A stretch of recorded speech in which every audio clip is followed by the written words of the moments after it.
Só quem é salvo e tem certeza dê um brado de glória a Deus. Abra sua Bíblia comigo. Evangelho segundo Marcos, capítulo 2, versículo 9. Somente a parte A do texto. Evangelho segundo Marcos, capítulo 2, versículo 9. Somente a parte A do texto. Minha palavra de gratidão a Deus pela vida do pastor presidente, pastor Wagner Compiano. Deus seja louvado pela vida do pastor Rafael Olímpio, que gentilmente nos estendeu o convite, e aqui nós estamos, minha família e eu, para somar o número daqueles que louvam a Deus.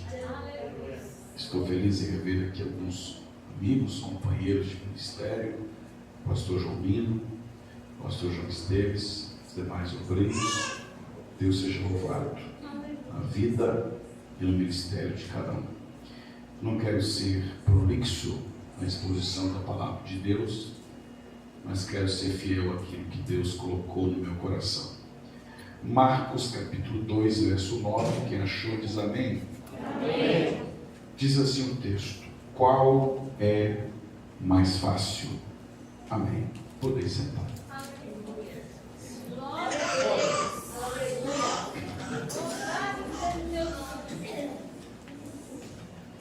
O texto que Marcos escreveu no capítulo 2 é muito conhecido de todos nós. Fala-nos da cura de um paralítico na cidade de Cafarnaum. Em Mateus capítulo 9 diz que Cafarnaum era a própria cidade de Jesus. Embora Jesus tenha sido criado em Nazaré, quando ele soube da morte de João Batista, a Bíblia diz que ele deixou Nazaré e foi morar, residir em Cafarnaum, nos confins de Zebulon e Naftali, na beira do mar da Galileia. Quando Jesus mudou-se para Cafarnaum, ele passou algumas semanas, talvez alguns meses, morando de favor na casa de parentes. Mas quando Jesus chama Pedro para o ministério, a primeira coisa que Pedro ofertou no ministério de Jesus foi o seu barco. Mais tarde, o mesmo Pedro que ofertou no ministério de Jesus o barco, vai ofertar para Jesus uma casa. A casa de Pedro era muito grande, tinha muitos cômodos, e Pedro costumava alugar esses quartos anexos à sua casa para viajantes. Quando Jesus o chama para o ministério, Pedro vai ceder, ofertar um desses cômodos anexos à sua casa para Jesus morar. E a casa de Pedro tornar-se-á também a casa de Jesus. Por isso o texto diz que soube-se que ele estava em casa. E quando souberam que Jesus estava em casa, a Bíblia diz que muitos afluíram para ali. Mas não eram apenas muitos, eram tantos que nem mesmo junto à porta da casa eles cabiam. E a que se deve esse crescimento? A que se deve essa multidão? A que se deve essa casa tão cheia? Jesus pregava a palavra. Porque o que enche a igreja é a palavra. O que mantém a igreja cheia É a palavra. E quando Jesus pregava a palavra, a Bíblia diz que alguns vieram ter com ele, conduzindo um paralítico, que por sua vez era levado por 4. Geralmente a gente foca nos 4 que levaram a cama, mas a Bíblia diz que haviam alguns, além dos 4, que conduziam o paralítico. Então os 4 levavam a cama, mas antes dos 4 que carregavam a cama, a Bíblia diz que havia alguns que conduziam um paralítico levado por 4. Então a obra de Deus não é feita só de gente que carrega a cama. A obra de Deus é conduzida por esses alguns. E qual o papel desses alguns? Os 4 a gente sabe, eles carregaram a cama, eles fizeram o pesado, são eles que aparecem na história, e a gente foca neles. Mas qual seria o papel dos alguns? Os alguns conduziam, os 4 levavam, mas os alguns mostravam o caminho, conduziam. Quando dentre os 4 alguém tem a ideia de subir no telhado, quem você acha que foi buscar a escada? Quando alguém dentre os 4 tem a ideia de cavar um buraco entre as telhas, quem você acha que disse: o serrote eu vou doar, a talhadeira eu vou buscar lá em casa, a marreta deixa que eu vou comprar? Quando alguém tem a ideia de amarrar 4 cordas nos 4 cantos da cama para descer como se fosse um elevador até os pés de Jesus, quem você acha que ofertou as cordas? Os alguns. Então a obra de Deus não é feita só dos que carregam a cama. A obra de Deus é conduzida por aqueles que compram corda, que compram escada, que compram serrote, que compram marreta, que compram talhadeira. Então a obra de Deus não é feita só de gente que prega, só de gente que canta, só de gente que toca, só de gente que dirige. A obra de Deus também é feita de gente que oferta, de gente que dizima, de gente que compra a causa e diz: vai precisar de quantas cordas? Eu vou doar. Quantos estão entendendo? Levante a mão. Então tem gente que Deus vai levantar, vai dar força, vai dar capacidade, vai dar dom, vai dar disposição para carregar a cama. Mas tem alguns que Deus vai enriquecer, prosperar, abençoar, para que eles possam comprar cordas, comprar serrotes. Deixa eu ver quem é que Deus vai levantar aqui para fazer a obra. Então talvez eu estou pregando para alguém aqui nessa introdução desta palavra que Deus colocou no meu coração, que você não carrega a cama, você não prega, você não canta, você não pastoreia, você não dirige culto, você não toca, mas você compra a corda, você compra serrote, essa mesa bonita que é o seu dinheirinho abençoado. Quem crê que Deus vai levantar mais alguns aqui para conduzir e sustentar a sua obra? E se não for os alguns, não adianta nada os 4, porque a obra de Deus é conduzida por esses alguns. Então seja um desses alguns. Quem pode glorificar o nome do Senhor? Alguns foram ter com ele, conduzindo um paralítico levado por 4, e não podendo aproximar-se dele por causa da multidão, subiram no telhado. O telhado era de barro compactado, canas entrelaçadas e folha de palmeira. Fizeram uma abertura no meio, bem no cômodo, no quarto em que Jesus estava. Baixaram o leito em que jazia o doente, porque telhado é lugar de honra, telhado é lugar de notoriedade, telhado é lugar de aplauso, telhado é lugar de visibilidade, telhado é lugar de palmas, telhado é lugar de elogio, telhado é lugar de fama. Mas se quiser ser curado, vai ter que descer.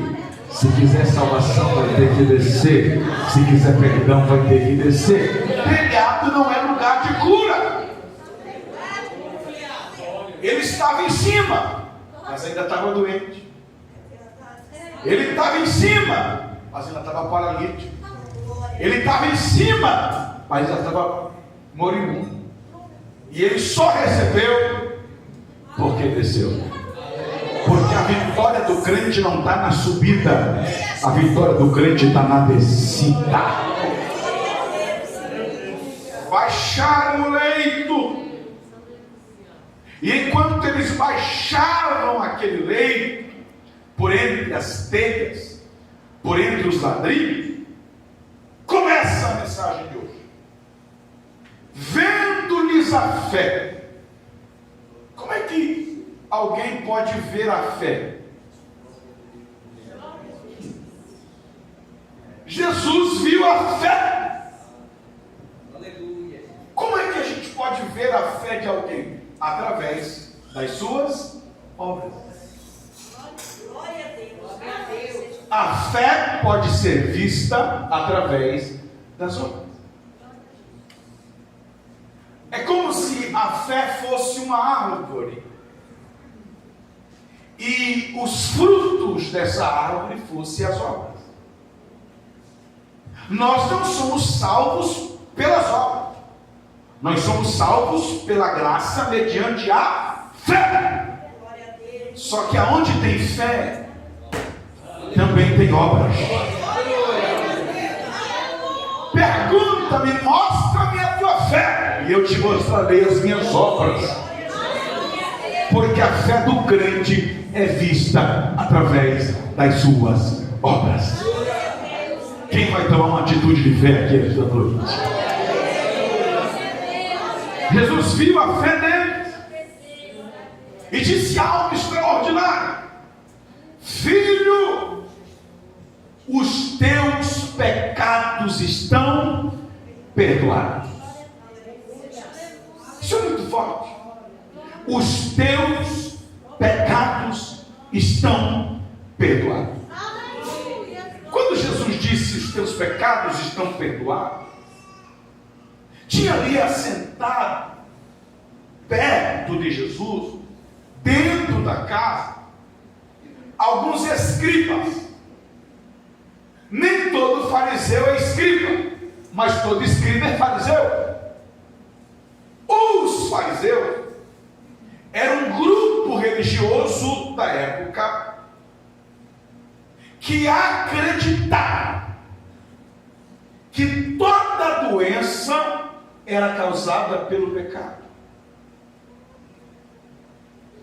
E só haveria cura se primeiro houvesse perdão. E só quem podia perdoar era Deus. Jesus acaba com essa doutrina em João capítulo 9, quando diz que há enfermidades que não são consequências de pecado, mas são para a glória de Deus. Mas para os escribas, para os fariseus, se está doente é porque pecou. Heresia purinha. Mas eles acreditavam. Toda doença é causada pelo pecado. Se toda doença é causada pelo pecado, só haverá cura se primeiro houver perdão. E eles tinham uma outra doutrina que dizia que só quem tinha autoridade para perdoar pecado era Deus. Aí eles estão assentados no culto. Eles não vieram para adorar. Eles não vieram para ouvir. Eles vieram para criticar. Eles vieram para observar. Jesus estava indo bem aos olhos dele. Mas quando Jesus diz: filho, os teus pecados estão perdoados, ele diz: opa, anota aí. Quem é ele para perdoar pecado? Só um que pode perdoar pecado, que é Deus. Eles não disseram. A Bíblia diz que eles pensaram. Aí, como Jesus era profeta e conhecia os pensamentos deles,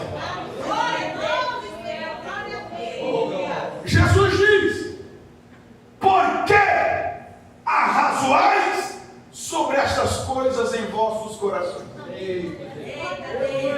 O que é mais fácil?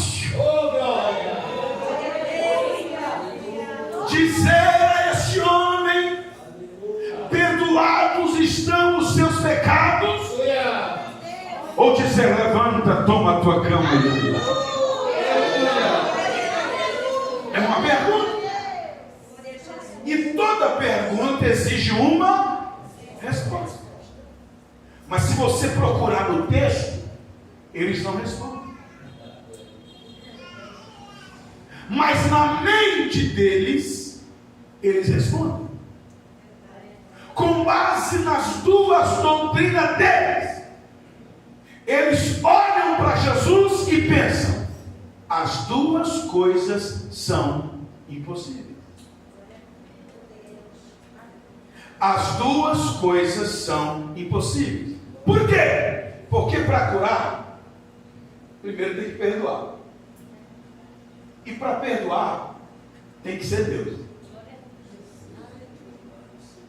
Então, se tu pergunta se é mais fácil perdoar ou curar, eu te respondo: as duas coisas são impossíveis.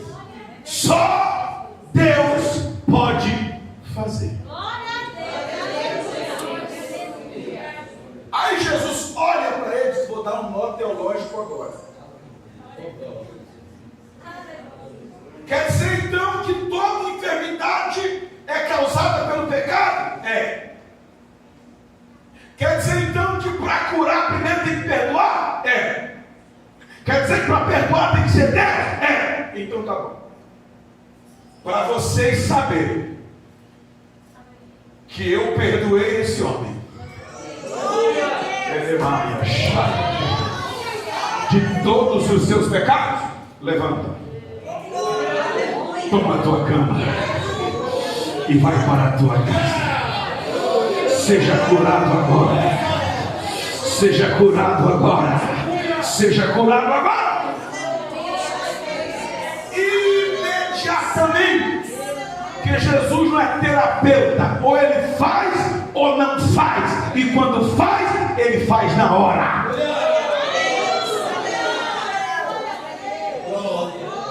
Imediatamente o paralítico pega a cama, coloca na cabeça e sai andando à vista de todos. Aí o texto diz que todos se admiraram e todos deram glória a Deus. Está fraco, deram glória a Deus. Por quê? Porque os fariseus vão olhar para o homem curado e vão pensar. Eles não dizem, eles só pensam. Eles vão olhar para o homem curado e dizer assim: foi curado. Se foi curado, é porque foi perdoado. Se foi perdoado, é porque Jesus é Deus. Porque só Deus tem poder para perdoar pecado. Quem crê que Jesus é Deus, levante a sua mão por 30 segundos e dê um brado de glória a Deus. Jesus não é simplesmente homem. Jesus é Deus. Jesus não foi guru, Jesus é Deus. Jesus não foi curandeiro, Jesus é Deus. Ele é um rei maior que Davi, monarca maior que Salomão, profeta maior que Moisés, juiz maior que Samuel, sacerdote maior que Arão, missionário maior que Jonas, pregador maior que Paulo. Ele é Deus do céu, é Deus da terra. Quem crê, levante a mão, adore a Deus.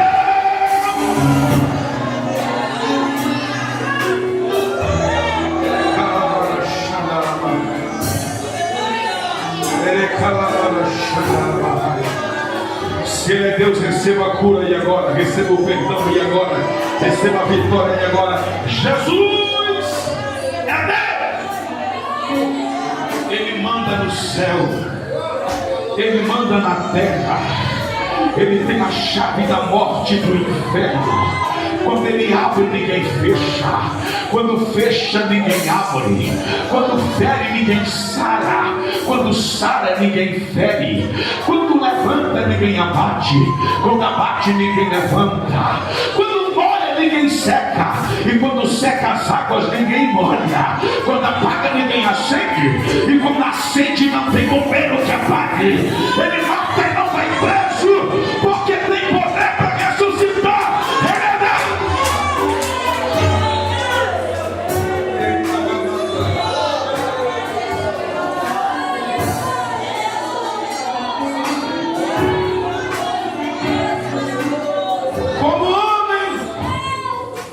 Menino que nos nasceu, mas como Deus, Ele é o Filho que se nos deu. Como homem, Ele é filho de Maria, mas como Deus, Ele é Pai da eternidade. Como homem, Ele nasceu, mas como Deus, ainda antes que houvesse dia, Ele já existia. Como homem, Ele andou de barco, mas como Deus, Ele andou por cima das águas. Como homem, Ele teve sede, mas como Deus, Ele é a fonte da água da vida. Como homem, Ele teve fome, mas como Deus, Ele é o pão vivo que desceu do céu. Como homem, Ele apanhou com vara na cabeça, mas como Deus, regerá as nações com vara de ferro. Como homem, Ele foi julgado por Pilatos e Herodes, mas como Deus, julgará os reis da terra. Como homem, Ele morreu, mas como Deus, Ele é a ressurreição e a vida. Está presente aqui esta noite. Ele é Deus.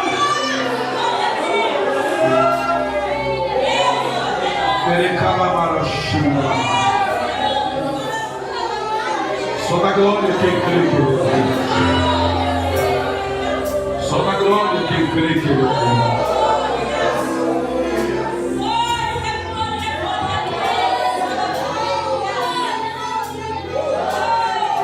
Foi curado. Se foi curado é porque foi perdoado. Se foi perdoado é porque Jesus é. Agora olha para cá. Jesus não perguntou o que era fácil: perdoar ou curar? Não. Ele perguntou o que era mais fácil. Os irmãos estão me ouvindo bem? Então põe um pouquinho mais de som aqui no altar para mim, por favor, porque eu não estou. Olha para cá. Se Jesus pergunta o que é fácil, perdoar ou curar, dá a entender que uma era fácil e a outra era difícil. Mas Jesus não perguntou o que era fácil. Jesus perguntou o que era mais fácil. Quando Jesus pergunta o que é mais fácil, Ele está dizendo: as duas coisas são fáceis. O que eu quero saber é qual delas é mais fácil. Porque para Jesus não tem nada difícil. Para Jesus todas as coisas são fáceis. O seu problema para Jesus é fácil. A sua enfermidade, para Jesus é fácil. Aquela porta fechada, para Jesus é fácil. Aquela crise, para Jesus é fácil. É difícil para o homem, é difícil para o pastor, é difícil para o profeta, é difícil para o médico, é difícil para o advogado, é difícil para o juiz e é difícil para você, mas para Jesus é fácil. Quem crê que o seu problema para Jesus é fácil? Quem aqui tem mais de um problema? Levanta a mão. Quem tem mais de um problema? Quem tem mais de um problema? Levanta a mão. Ei, todos os seus problemas para Jesus são fáceis. Resta saber qual desses problemas que você tem é o mais fácil. Os fariseus não responderam, mas eu vou responder. Jesus olha para os escribas e diz: o que é mais fácil? Perdoar este homem ou curar este homem? Eles não respondem, mas eu vou responder aqui essa noite. Lá vai. Curar aquele homem era mais fácil que perdoar aquele homem. Por quê?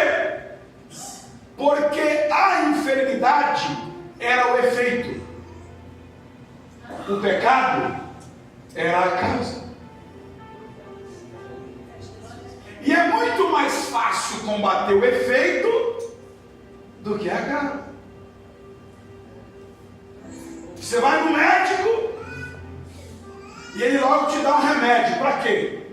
Para combater a causa? Não. Para combater o efeito.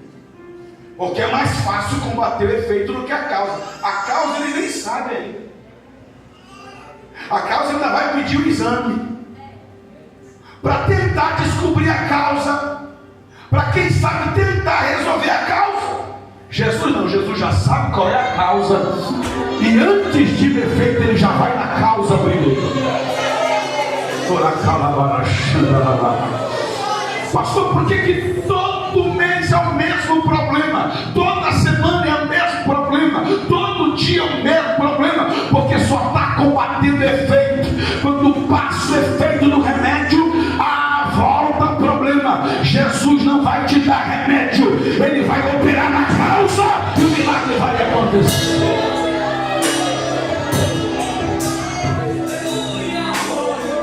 Segundo motivo, curar aquele homem. Primeiro, era mais fácil do que perdoar. Por quê? Porque curar era o efeito. A enfermidade era o efeito e a causa era o pecado. Então perdoar é resolver a causa. Curar é fazer cessar o efeito. O que Jesus fez primeiro? Primeiro ele curou, depois perdoou? Ou primeiro perdoou, depois curou?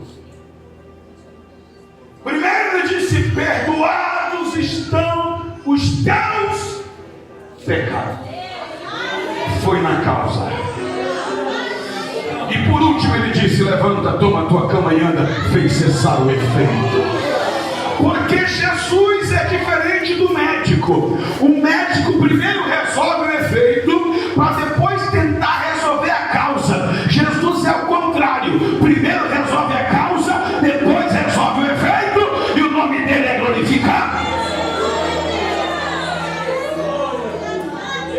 Lembra quando Jesus entrou no barco?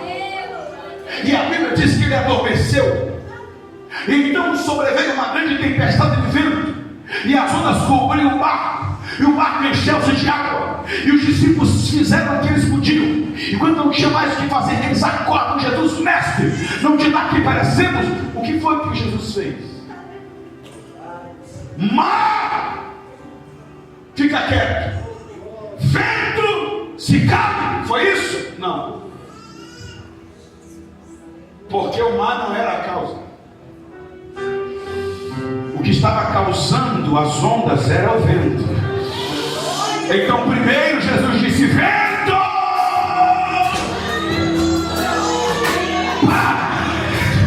resolveu a causa. Mas se Jesus ficar só na causa, ia demorar 4 horas para baixar a onda. Primeira onda, 2 metros. Segunda onda, 1,90. Terceira onda, 1,80. Quarta onda, 1,75. Quinta onda, 1,70. Até baixar a onda, o barco afundava. Aí Jesus já tinha resolvido a causa, agora resolveu o efeito.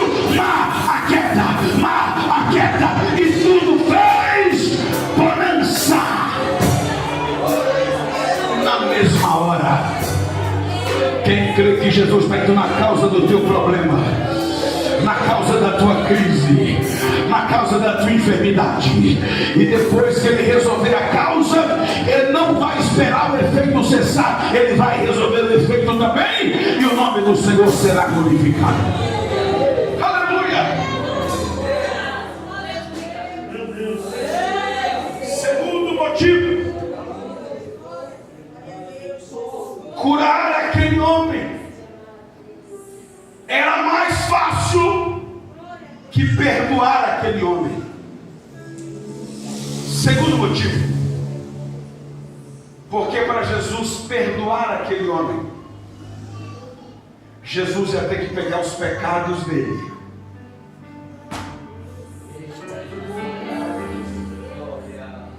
e pagar lá na cruz do Calvário.